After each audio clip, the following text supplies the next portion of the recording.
What happens when two Eliza Doolittles are cast opposite each other as mother and daughter in a production of Meet Me in St. Louis against a green screen that you're going to be able to see around the holidays? Well, normally we would hit it off in rehearsal and go out for a cup of tea. Instead, she sat down and talked with me about being an Arab American actress, about Eliza Doolittle, and about ways that she brings meaning to her life as an actress and her life in general. A cup of tea, a cup of tea, a cup of tea, a cup of tea. In Hartford, Hereford, and Hampshire, hurricanes hardly ever happen. Ever happen. Ever happen. I hope you will enjoy my conversation with Shereen Ahmed. With love from the other Eliza.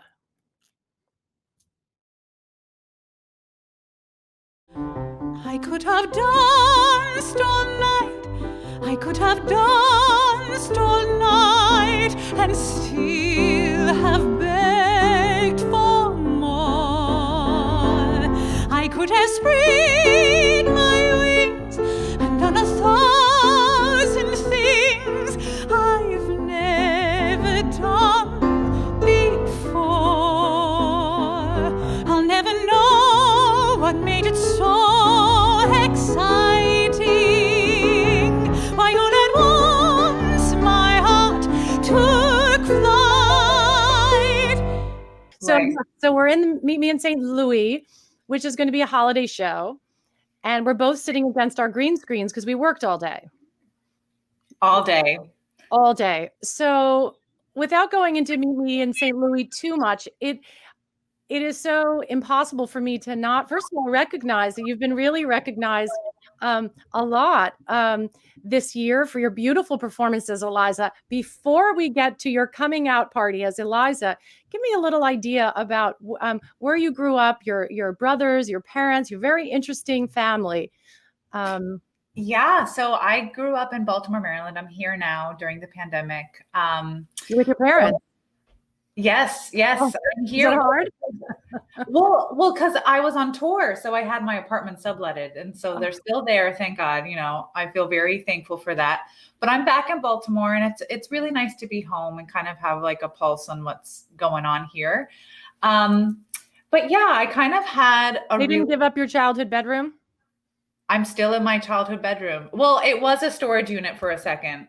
So I'm kind of crowded by like a bunch of random furniture, but it is what it is. There's a bed. You were a young sort of singer from the time you were age 2 and 3, right? As I read. Yeah, I was performing. I mean, in my basement since I was a kid, they would put me on the table and start a beat and I'd start dancing. So that was my start. That was my first stage, the table. There was music in your house? There was music in my house, and a lot of it was Arabic music. My dad is from Egypt, so they were always singing. Always, we have the tabla, which is the Egyptian drum, and they would always play it, and I was up there dancing. So that's been in my life. Your father played? Yes, my father played. Yep. Wow. And I would just dance, and guests would come over, and they were my first audience, you know. And I loved making people happy from a really young age by just performing. But I've had an interesting relationship with performing. I went to school at first for vocal performance, but then I transferred out and decided to get a degree in criminal justice, focusing on sociology and anthropology. I've always just been so interested in people's stories. I want to learn so much about my fellow person. And that was something that I will never, at first I thought not going into a musical theater degree would not benefit me in the long run. But I realize now going to school as a criminal justice major allowed me to have conversations with people I would have never met had I not gone into this degree. And I was able to hear stories that I would have never heard otherwise. And it really helped me understand the choices that people have to make. Hard choices that people have had to make. And that has really helped me as an actor in the long, I mean, in the So stories is that it sociology or anthropology or the criminal justice or all of those layers? it's all of the layers. So it's sociology and anthropology with a concentration in criminal justice. Mm-hmm. So I had to take courses in all of those majors. But one internship in particular, I had to intern at the mental health court in Baltimore and interview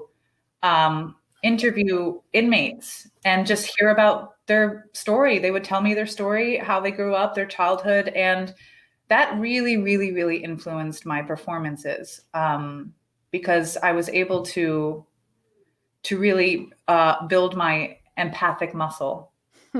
What your educational background seems to have taught you is something that a lot of us as actors have to learn slowly and kind of painfully, which is not to judge our roles, you know? And you learned from listening about people's choices. And sometimes they're really hard choices that they've had to make. I mean, as an actor, you have to live your life. You have to. I mean, it's so important to be able to strengthen that, like I said, the empathic muscle. It's the most, I think, one of the most important qualities of being an actor. And one of the things that I love so much about actors is that we are so empathic towards one another. And now, during this really hard time, we're able to lean on one another because. Oh yeah, the phone call the other night. You called me after we worked hard, and we get it. I feel like we just, we get each other and we read each other very well. And so they're a different breed of people. I agree. I mean, we both played Eliza Doolittle, and I mean, I'm an Italian romantic, and you're a brilliant girl who studied criminal justice and anthropology, and you are an Arab American girl. I've been thinking about you because I think you're the perfect Eliza. Oh my! No, I have all sorts of. Wow! I know.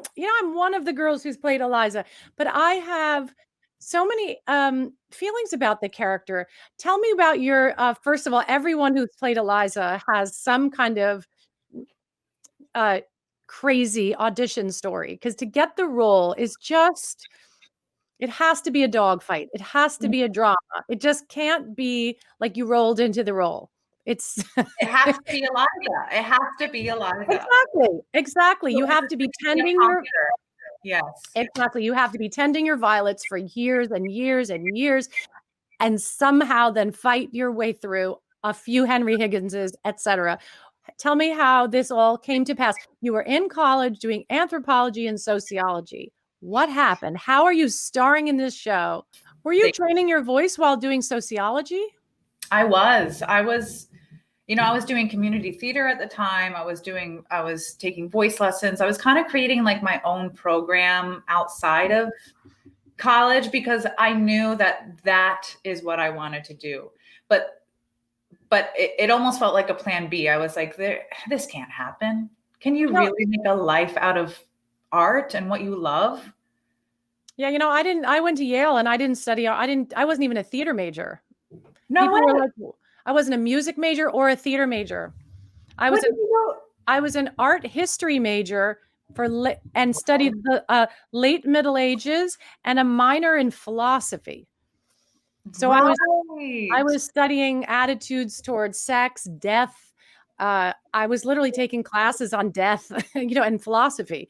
And then I was also studying the period of art right before the Renaissance, which was really a vital, vital time before all the scientific breakthroughs and all the clarity of the Renaissance. It was just a very interesting, plague-ridden, difficult, fascinating period in art. And I just somehow went down this weird intellectual rabbit hole. I might have gone on and been a professor or something of completely useless things. But it's interesting. We both went into something that examined social politics and culture and art, and there's the study of art as well as the making of art, and that's what philosophy is. And that's why I loved criminal justice, because a lot of it was philosophy. For sure, it's psychology. Yes, psychology. What might you have become, a lawyer? No, I was hoping to go into what I interned as. It was, so if someone is referred to the court to plead insanity, there's a certain team, a forensics unit that has to interview these inmates to see if they actually do fit the bill to plead insanity. And I really loved that because it was draining, emotionally draining. For an empath like me, it was like, oh, so draining. But you just talk to the person and make your decision based on their story and their life and how they respond to the choices they've made. But let's go back to casting of Eliza. So you had your Eliza audition right out of college. Okay, so I graduated. I did a year on the cruise ship. And then I went to New York, and I was in New York for 2 weeks at this time. I went door to door to door, at Pearl Studios, and wasn't getting called back. I was getting called back for the dance tracks, and I'm a fierce mover. I am not a dancer though. And I'm staying on my girlfriend's couch at this point, so I didn't have an apartment. And I'm walking to a certain audition, but my friend said, "Hey, My Fair Lady is auditioning on Broadway. This is for an open call for Mrs. Pierce, so no one is in the room. Why don't you go in and be seen by this casting?" And I was for Mrs. Pierce, for that Mrs. Pierce. And in walks the most ravishing you.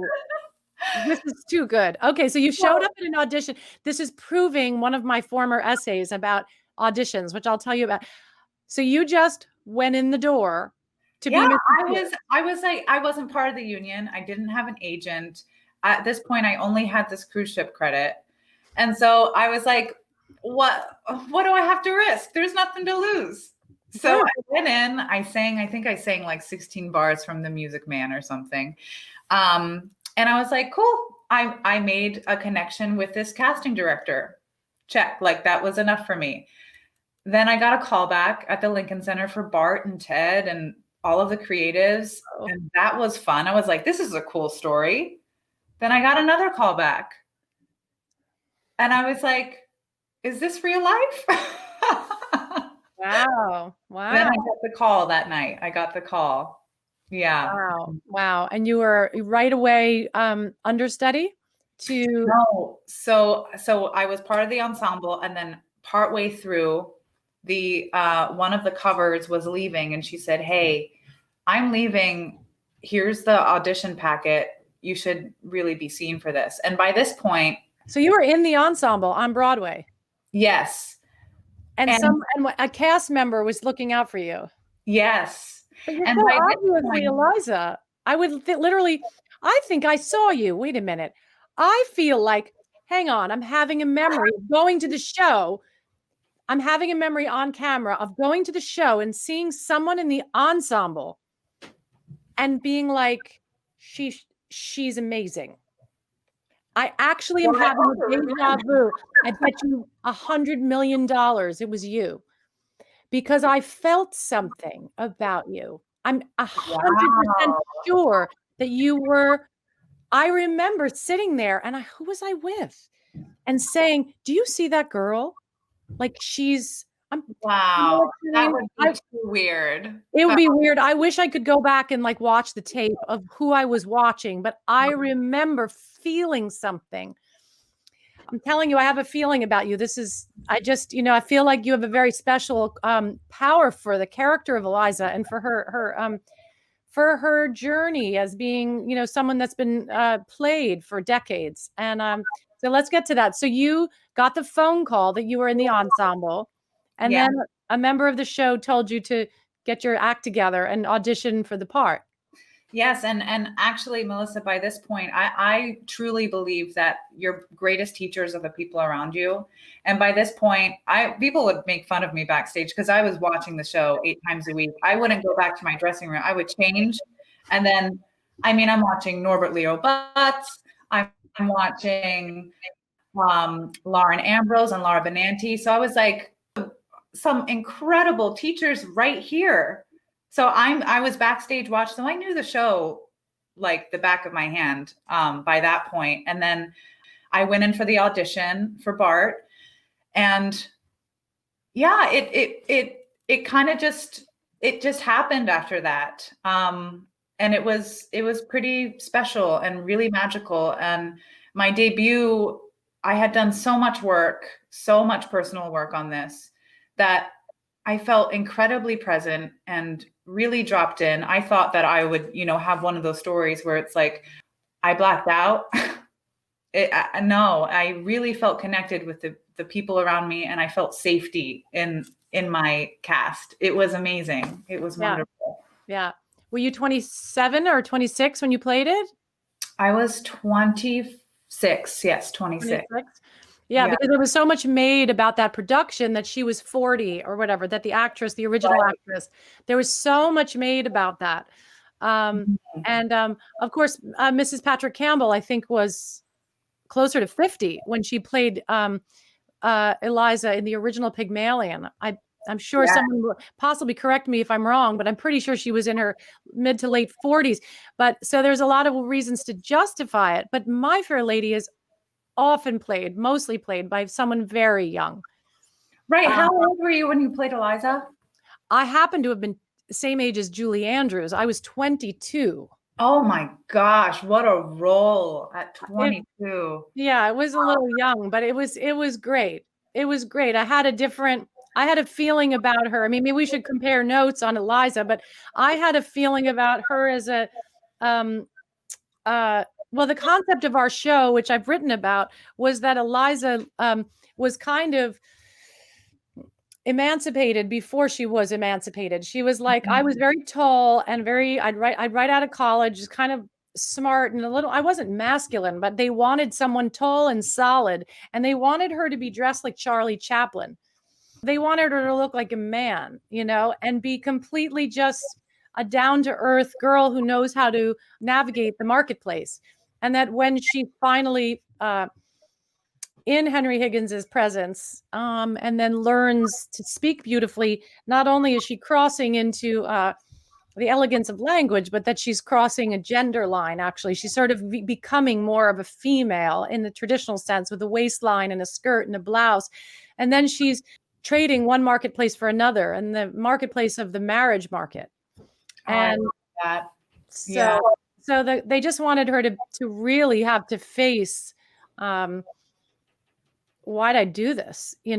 Consequences of it. Yeah.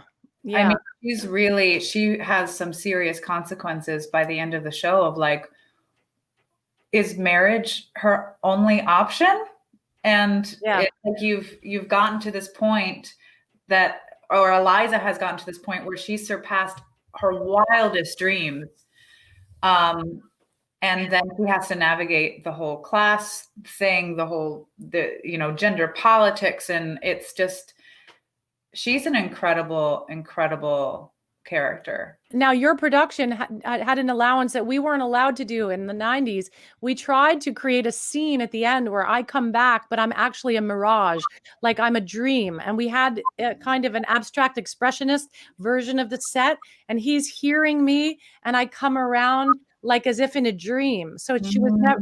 So I was a mirage, or a kind of a dream version of Eliza. And when he's speaking and I'm speaking, you're not really sure if that happened or not. And that was the only way the director could think of to undermine the script. But you're from a new generation, you just did it, and you were allowed to walk out of the theater.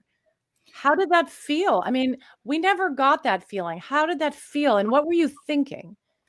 It's so powerful, because I know that everything we were doing, all of the lines, everything in the script was exactly the same, except for that one beat at the end where she leaves the theater, she exits the stage. And it's so powerful. In that moment, I feel for Eliza, she knows that she has surpassed her teacher. She has surpassed the teachings. The student has surpassed the teacher, and it's time for her to move forward into her life, into her newfound voice. And, I get asked all the time, I'm sure you get asked all the time, did she marry Freddie? Did she marry Higgins? What did she do? And I kind of like to leave it up to the audience. I love leaving the stage and hearing all of the conversations of how people feel her life unfolded, because it keeps it alive. And so, and it keeps it spontaneous. Well, do I remember in your production, you see, because we had the estate wouldn't allow for redoing things, because this revisionist theater is not, is really a thing of now, casting, rethinking. You know, we didn't have the freedom. But do I remember, did you almost kiss Higgins and then go away? Or no, there was no like kiss. Was there like a lean in or a touch on the face or? You know what that was? Because he says, "Where the devil are my slippers?" And I've always interpreted that as kind of like an inside joke between the two of them. And she goes and she grazes his face and says, "I believe, thank you. Thank you for this. Thank you for," it's, you know, those moments in your life where you're like, I think I've outgrown this. I think it's time for me to move forward and move on. That's kind of how I interpret that scene. And what I love so much about this show is that it lives in the gray area. It's not black and white. It's all up for discussion. And that's what life is. Life is a gray area. And it's not the exciting, like they come together and they kiss and then there's a blackout. No, there's still so much confusion and tension and we don't know what's happening. And you leave the theater and you're thinking to yourself, what happens to these characters? But that's what life is. It's the gray area. Yeah, I know. I think now listening to you, I feel like when I was 22, I could see why she would leave or why, but I think there's something in my nature that wanted them, this is just me, to stay together. I think now that I'm an old lady, I think the bond for the next production, when I direct you in 5 years, I think the bond could be looked at another way. And maybe if I work with you one day, or if I ever do it, you know, because I have a lot that I learned that never got manifest on stage. So I loved your production, but I think it's like a dial, Eliza. She can just be turned. I think Bart's perfect, and you were beautiful, and Lauren and Laura Benanti just gorgeous. But I think Eliza can just be turned, you know, just to look at her prismatically, just turn the prism and see the colors differently. Like you said, you know. The writing is incredible, that there is endless possibility for discoveries in the show. And I truly believe that they have an incredible romantic relationship and there's so much passion there. But, you know, they have such respect for each other as well. And I don't think we see enough of that in musical theater. I think that sometimes the romantic stories can seem very I don't know, what's the word? One level, like, but yeah. their romance runs so deep and there's such an intellectual respect for each other. And yeah, it's not just like a binary thing, like I love you not. It's complicated. So, it is nuanced. It is. Yes. And it's the gray area. That's why I love it. He saw something in her, you know, on the street. And right away, there's this instinct, like an animal instinct for each other. They're magnetic. They're just like, you know, and I don't think at least in our production, once she leaves, that's the end. Oh no, I think they're in each other's lives forever and ever. And oh, you do? Yeah, I do. I do feel like they just have so much love and respect for each other that regardless if they end up romantic lovers, I mean, there's just so much love between them. How can you negate that? Tell me a little something about your position or your recognition as an Arab American. Do you feel like that's a cause for you in some way, something that you want to, you know, be an example to other young girls of your descent and so on? Or do you feel like it's kind of changing already? But it wasn't always easy for you, right? No, it wasn't. And it's interesting because the only representation I've ever seen of women like me, of Arabic women like me, they were either over-sexualized harem or completely powerless and had no say in how they wanted to live their lives. And those aren't the women that I grew up with. And that's not the woman that I am. And so I was just, to be able to step into Eliza's shoes and portray a character that has nothing to do with my heritage or my culture, but instead about the work and the art, was really liberating. Now, Zoltan Karpathy says that you are royalty, that he senses at the embassy ball that you're royalty. Zoltan Karpathy is what, Hungarian? You Mhm. could easily have been royalty from somewhere where you're darker. Easily. Right. Easily. And Sean never refers to race at all in his writing. No. And I think it was always meant to be you. Oh, thank you. I do. I'm so glad that the opportunity has finally come. Yeah. And so great. And I'm hoping that opportunity comes more often for women like me, and for women who have stories to tell like me, whether they come from wherever.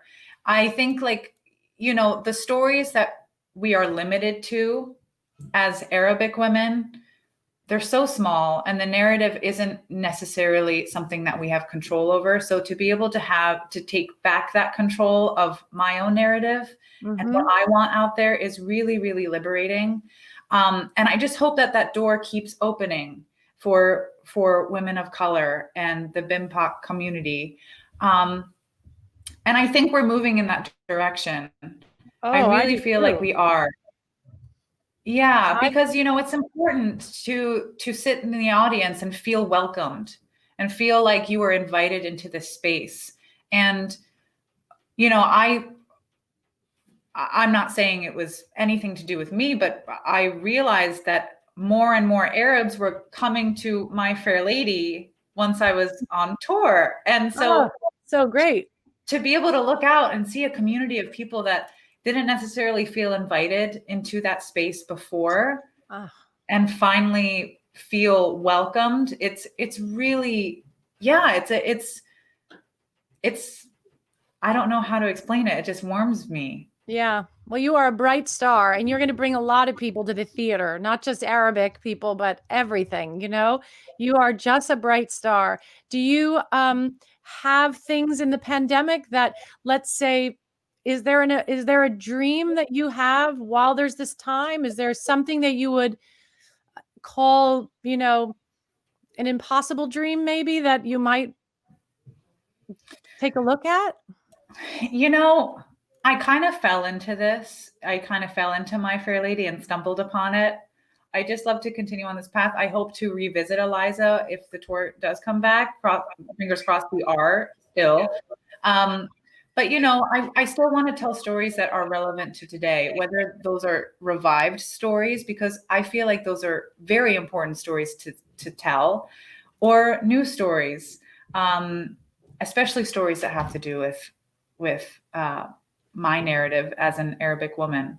But I'm putting out good vibes and good energy that at least we can come back and art for art's sake. You mean you're open a little bit to art for art's sake? I'm open a little bit to art's sake. Open a little bit. Maybe I pushed you a little bit. Yeah.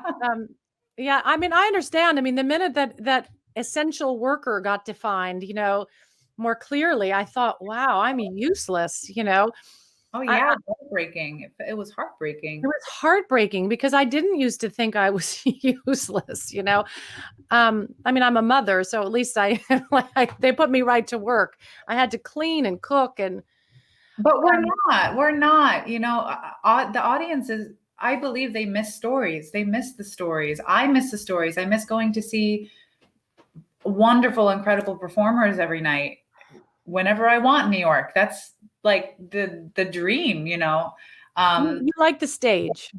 I love the stage. I love the stage. But you have a quality. You have like I read this somewhere, but it really reaffirmed what an intuition. You have what I used to think I had, at least, which was an openness. I was always open. Now that I'm older, I'm sort of, I don't know if I don't seem maybe as open or something, but I was always open. You have this, this like clarity about you, like you're a clear window, there's no, I'm sure there's an ego. You need to have an ego and pride and be beautiful and have some steel, some nerves and everything. But there's a warmth and an openness of your soul, your eyes. Oh, thank you. That quote I live by Brene Brown. Strong back, soft front, wild heart. Oh, say that again. Soft. Strong back. Strong back. Soft front.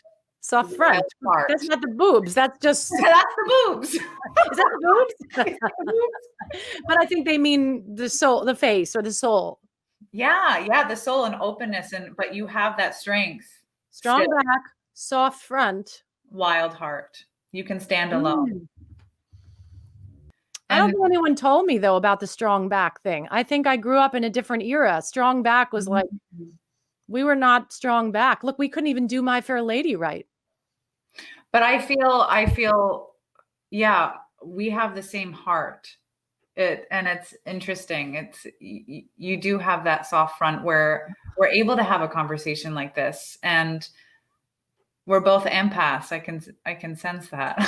Yeah, and I'm just from another generation. It's just real healthy and happy. It's nice for me to talk to you, and being I think you're a great leader for this generation. I think you're a great example, terrific artist, great girl, woman. But also it's good for people who are my friends and the people who will hear this. Some of them are from the generation right before. We weren't always, this whole word agency kind of followed your production of My Fair Lady. I think the word agency seemed to be defined by Bart Scher's production of My Fair Lady. She has if I read agency one more time, I was going to throw up. Right.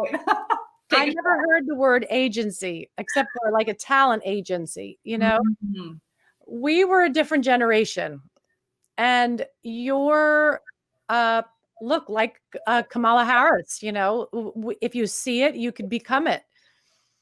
And so I'm becoming it by seeing it with the younger people. So I appreciate your time and your example, and I'll try to live up to your example. Oh, thank you. Such kind words. It was so great talking with you. Nice to talk with you. We're working, but we can't just hang out on the sidelines and get to know each other a little better, I know. That is very interesting. Normally this kind of conversation and this interest in each other would happen whispers at the rehearsal room, or I'd take you out for lunch a couple of times, or lend you music or a book you wanted, or a dress that doesn't fit me anymore. I can't do any of the things I normally would do when I'm, have a girl crush on my co-star. Total girl crush on my co-star. Oh my gosh. I mean, I just went down a rabbit hole listening to your beautiful voice the other day. And I was like, there's just so much story that you tell. I love recording. Thank you. Do you like to record? I've never really dabbled in it yet, but I'm open. Yeah, that's agency. That was the beginning of my understanding agency, was creating my own music. You are one of the shining lights, and for me, a silver lining to the pandemic, because I got a chance to know you and work with you, and I can't wait to follow your star. Yes, me as well. This was so great, Melissa. Thank you for having super me. Eliza. You are a super Eliza. So from one Eliza, you know what? Once I met Julie Andrews, and then I knew her for a long, I know her now. But when she first came to one of my shows, I know it's crazy. She's actually given me advice and all this stuff. It's amazing. Wow. But one time she signed a guest book for me, With Love, from the other Eliza. And I didn't see it until she left. And I was so as if, but it was nice to feel like a part of a chain, and I got to know Christine Andreas, who played it before me. And it's like a little family. Exactly. So we pass the baton and recognize each other, and it's not an easy part. No, not at all. Not on The Voice, not on The Heart. It's a tough show, but yeah, we have a team. We are a team. We are a team, and I can't wait to see you play it again and get out of this crazy pandemic. Pandemic. Yes. I got that from Brenda Braxton the other day. I did something. She calls it the pandemic. I love that. She's a hoot. All right. Well, go get some rest, and I'll see you tomorrow on camera. Thank you, Melissa. This is great. I'll see you tomorrow. All right. Have a good night. Have a good dinner. See you tomorrow. Bye. I hope you enjoyed that conversation with Shereen Ahmed. A strong back, a soft front, and a wild heart. I think she has so much, and I hope you enjoyed a little time with her, and I'm looking forward to everything ahead for her.